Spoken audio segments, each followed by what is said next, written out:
It is only through a diligent study of the past that one can perceive the mosaic of the self. In 1990 BC, the god King Fuxi bestowed onto the land that was to become the empire of the Middle. Government, domestication, cooking, philosophy, rule of law, monument building, as well as kanji, the system writing. These injections of culture set into motion the great wheel that was to become the Empire of China. As its first emperor, we must ask, where did he and the people he belongs to come from? Where did he draw his wealth of knowledge and culture from? I cannot thank our supporters enough. Your contributions are helping to keep this channel independent. Also, we have noticed active efforts by certain groups to try and suppress our videos. If you really like our content, you can help by sharing our videos wherever you can and by leaving a comment. In no way are we saying that the ethnic Chinese are not capable of, nor did they contribute meaningfully to the creation of the Chinese Empire. But in our pursuit for truth, we must follow where the evidence takes us. Before we go into the genetic, osteology, bone studies, cultural, and historical evidence, let us first cover the often ignored evidence of the similarities between Chinese characters and hieroglyphics. And here, the similarities are too numerous to attribute to chance. Let us begin with the fact that both writing systems use logograms. These systems of writing use symbols or signs to convey meaning for a whole word. We have seen this before in our video where we reviewed the evidence of multiple Mesoamerican writing systems have their roots in the Kemetic hieroglyphics. We see the same pattern again here, where a very large number of words can be seen to have the same logos, the same symbols.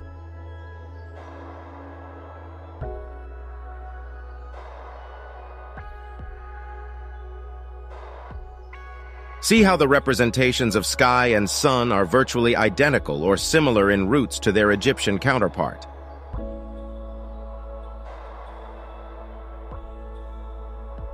Also notice how the older version of the Chinese characters look even closer to Medu Nicher. In some instances, the symbols are pretty much interchangeable.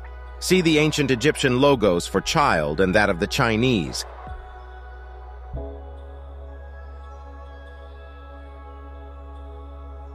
And there are a lot more. I'll leave the links in the description for you to explore.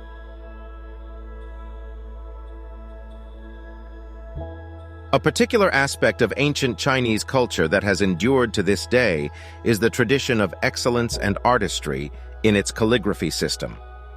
The refined calligraphy of the Chinese writing mimics the tradition of perfectionism in writing hieroglyphics.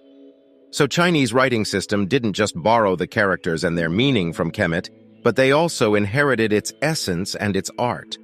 But if ancient Chinese writing is a derivative of hieroglyphics, who brought it to China? And did they bring anything else?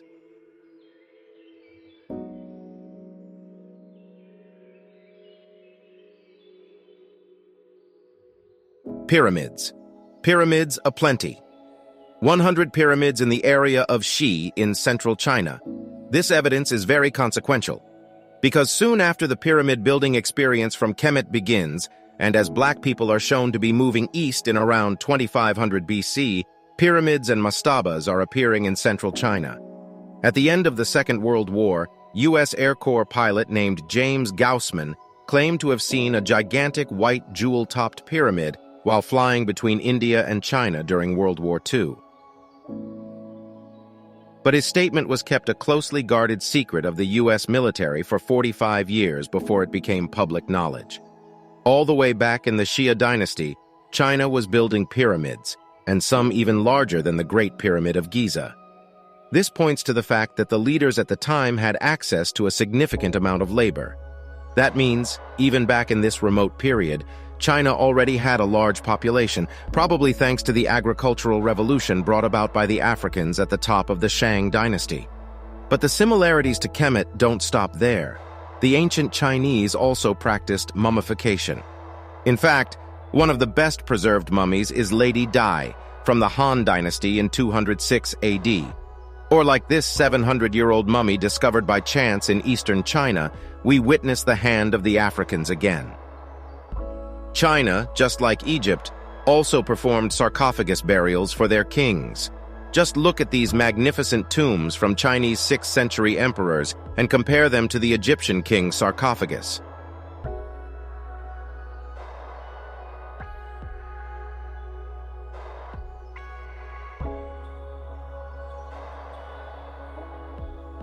Let's remember that the oldest sarcophagus in Egypt dates back to 2613 BC, at the time of the building of the pyramids. So the Kemetic tradition would have been much older, and thus the originator.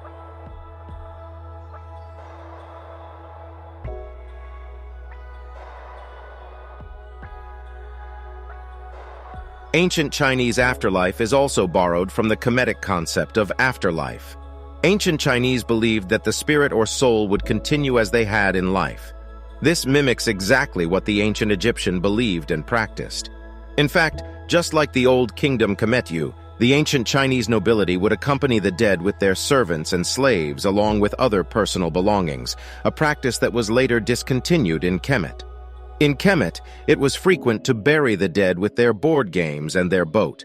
The Egyptians believed that it would help their soul travel to the afterlife. Many ancient Chinese graves had board games and chariots instead. But the cultural motifs are identical: pyramids, sarcophagus, burying of belongings, vessels for the afterlife. Again, the similarities are too significant to be dismissed, and we can see how the ancient from the Nubio-Kemetic civilization complex, especially its ruling class, sparked the early Chinese civilization.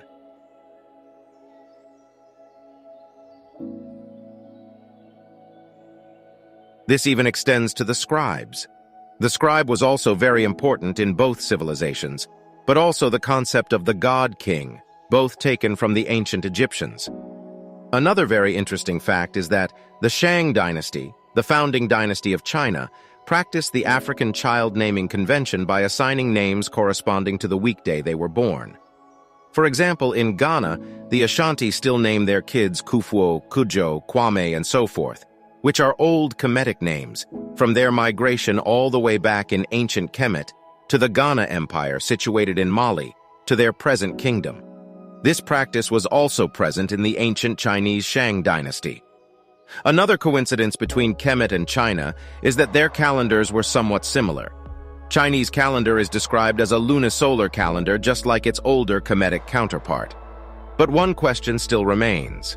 Was it just a cultural influence? Or did a large contingent of Kemetu, ancient Egyptians, settle in China in the Bronze Age?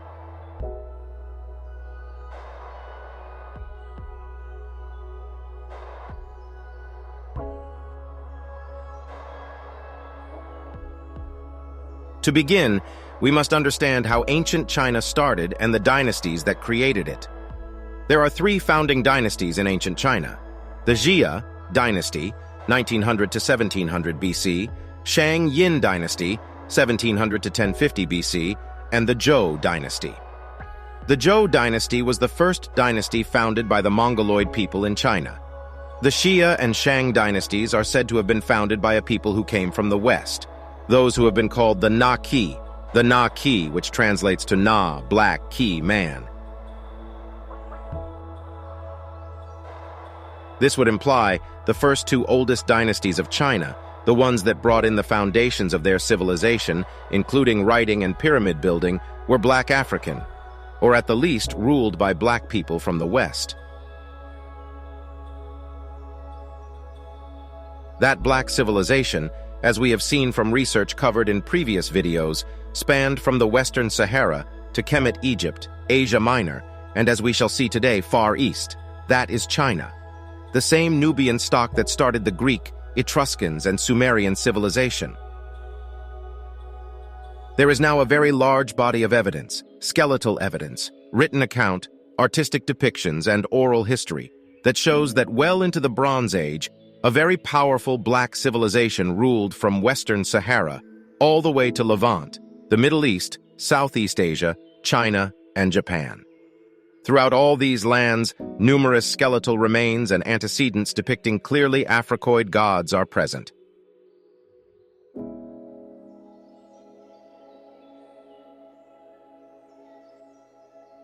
They even crossed the Atlantic and helped seed civilization in Mesoamerica, as we have seen in our previous videos. If ever there was a case for an Atlantean civilization that was spreading technology and know-how to the whole world, that would be that civilization of black people which lasted from 12,000 BC when Africoid black people discovered agriculture in the Levant and spread it around the known world.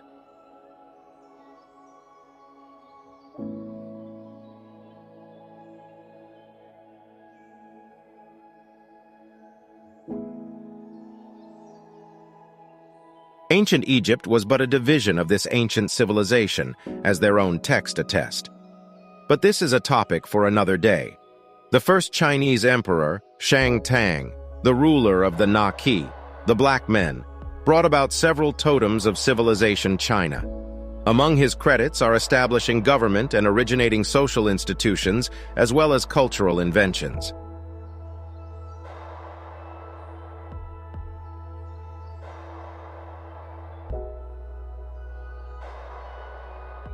Emperor Tang is believed to have ruled from in 1600 and started the Shang dynasty by overthrowing the last king of the Xia dynasty.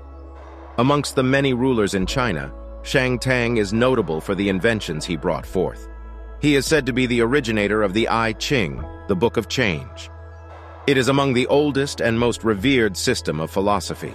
Emperor Hung Wu was founder of the great Ming dynasty of China.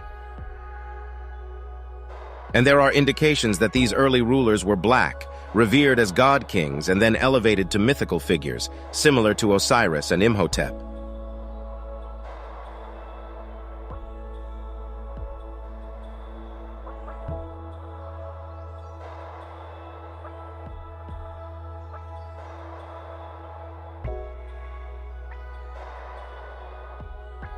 Even in the White Garment Hall of the Shaolin Monastery in Honan, Hunan province of China, there are two 12-foot-long paintings of Chinese and Africoid, black, Shaolin monks training in kung fu, boxing, skills together. So what are some of the references to black people's presence in consistent rulership and deification in ancient China?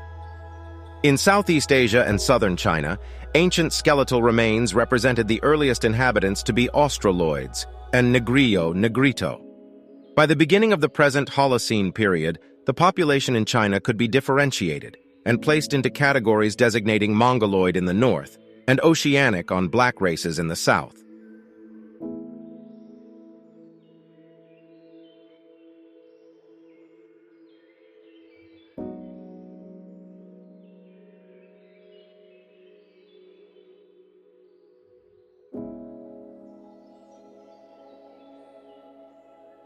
Both of these groups evolved out of a common Upper Pleistocene substratum as represented by the Tzu-Yang and Liuqian skulls. More importantly is that by at least 2500 BC Africoids of the Mediterranean and West African type entered this area by way of India. The skeletal evidence from the Shantung and Kiangsu China show the modern Africoid type, especially at the initial Qinglian Qing and Machiabang phases. Notice that 2500 BC also happens to fall in the Old Kingdom of Kemet and the height of pyramid building.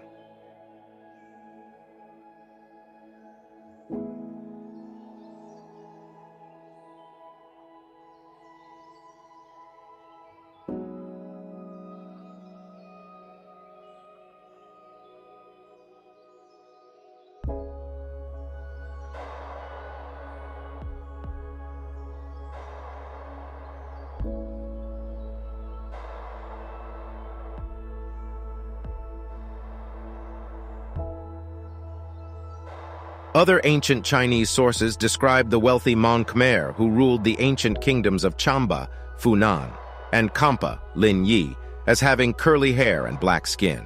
We see this description often in ancient text when referring to black people.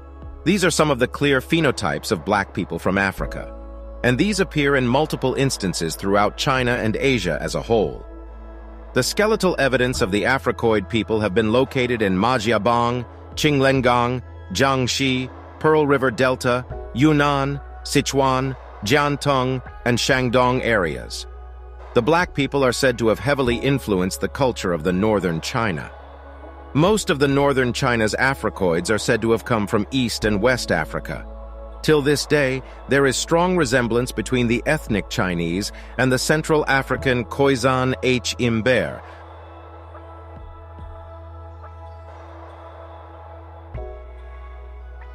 There are many references to these black people in Chinese literature.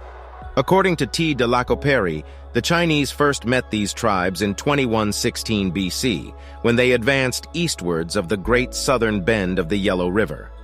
They are spoken of in the Zhou Li, composed under the Zhou dynasty, 1122–249 BC, as black and oily-skinned.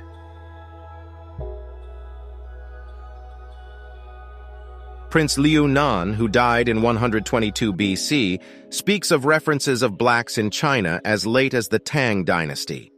In the Lin Yi Kuo Chuan, contained in Book 197 of the Chu Tang Shu, it is written that the people living to the south of Lin Yi have woolly hair and black skin.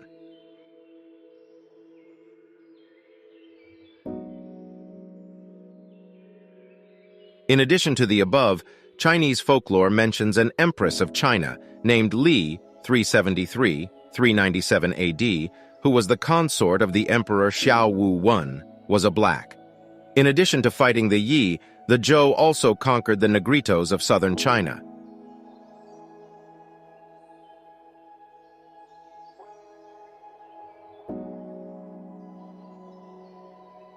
Many of these blacks presently live in Cochin, China, and Yunnan.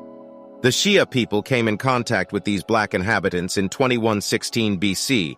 They are mentioned in the Zhou Li as living along the Yellow River. The name of the Yangtze River Basin area were also constantly at war with the Zhou.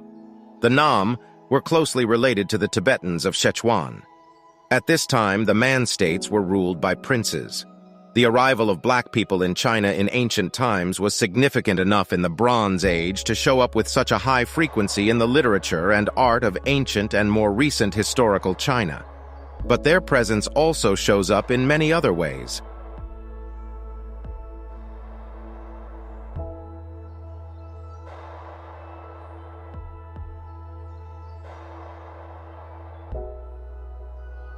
When Professor Jin Li set out to prove that Chinese people descended from a different lineage of the Homo gene pool, his study led him to in fact confirm that without exception, all Chinese people are descended from black people.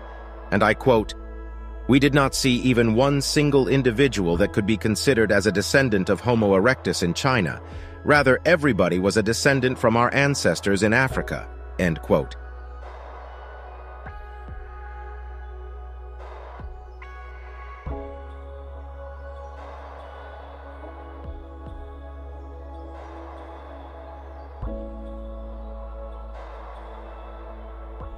In time, the ethnic Chinese, just like the Mesoamericans, went on to create an equally impressive civilization that grew large and strong from their Kemetic seeding. The contribution of the Africans, however, in the early days of China, is now understood to have been decisive.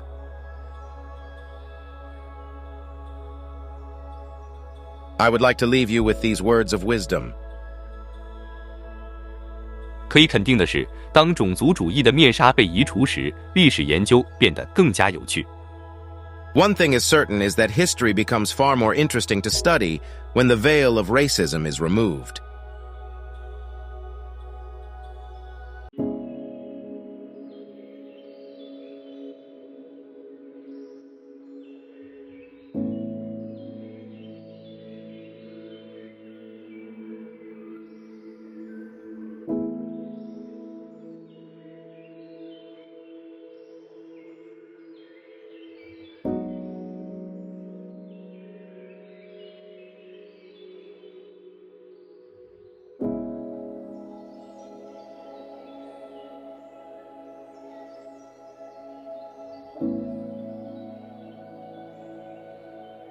If you liked this content, drop us a comment.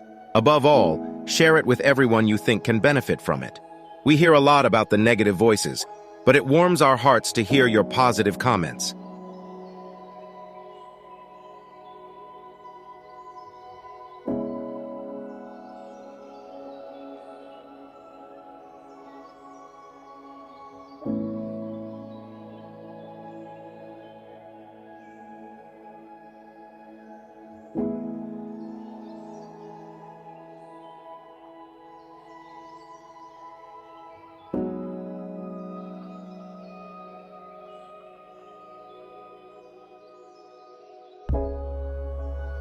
You know I can see you, right?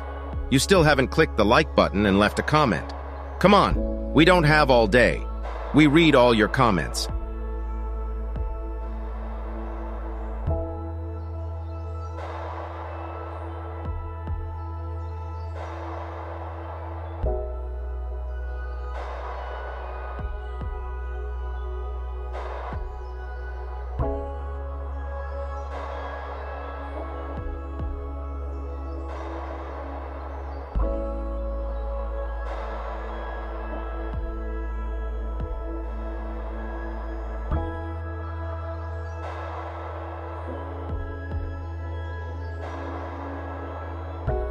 I want to thank all of our Patreon members and paid subscribers. Not only are you helping keep this channel independent, but you are also showing the importance of history for our community and the generations to come.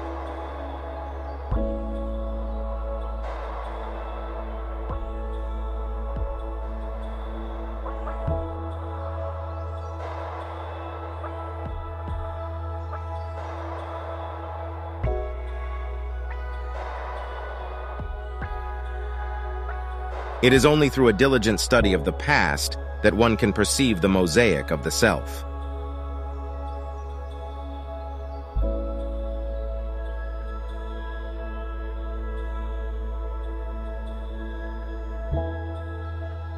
Join us and see how those who are said to be without history birthed civilization itself.